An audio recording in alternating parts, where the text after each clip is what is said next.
اور باوقار لوگ کون ہوتے ہیں؟ کم گفتگو کرنا، جو اللہ نے گھر دیا اس پہ راضی رہنا۔ بعض لوگوں کا مزاج یہ ہے کہ وزادار ہیں، جو اللہ نے دیا اس پر راضی ہیں، کوئی ہرس نہیں کوئی۔ اور ایک اور بات بھی، محنتی بندہ وزادار ہوتا ہے، باوقار ہوتا ہے۔ جو فارغ پھرتے ہیں نا، دوسروں کے سہارے جیتے ہیں، وہ وزادار نہیں ہوتے۔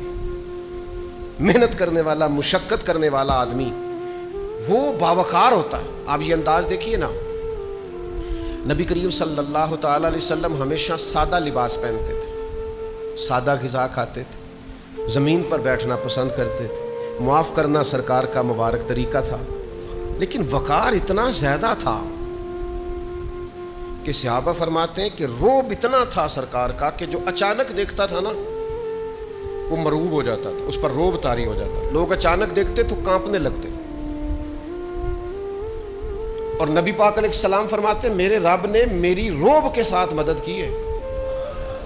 فرمایا ابھی میں 1 مہینہ دور ہوتا ہوں تو میرا دشمن مجھ سے ڈر رہا ہوتا ہے۔ 1 مہینہ لگے گا دشمن تک پہنچنے میں، 1 مہینے کا سفر ہے ابھی، تو مہینہ پہلے میرا دشمن مجھ سے کانپ رہا ہوتا ہے۔ کیوں کہ میرے رب نے روب کے ساتھ میری مدد فرمائی۔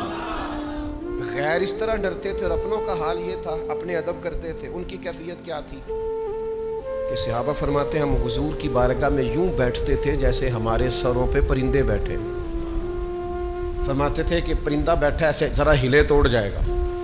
فرماتے ہیں سوائے سیدنا صدیق اکبر کے اور جناب عمر فاروق کے کسی کی جرت ہی نہیں ہوتی تھی نبی پاک سے کلام کر سکے۔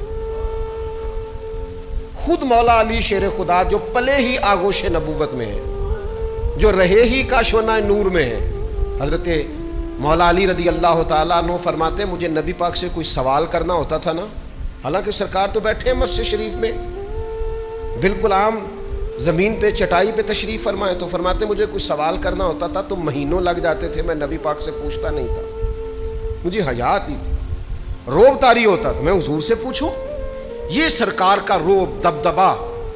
اعلیٰ حضرت فرماتے ہیں تیرے آگے ہیں یوں دبے لچے فصحا عرب کے بڑے بڑے، کوئی جانے منہ میں زبان نہیں، اور نہیں بلکہ جسم میں جان نہیں، اور کروں تیرے نام پہ جان فدا، نہ بس 1 جان 2 جہاں فدا، میرا 2 جہاں سے بھی نہیں جی بھرا، میں کروں کیا کروڑوں جہاں نہیں۔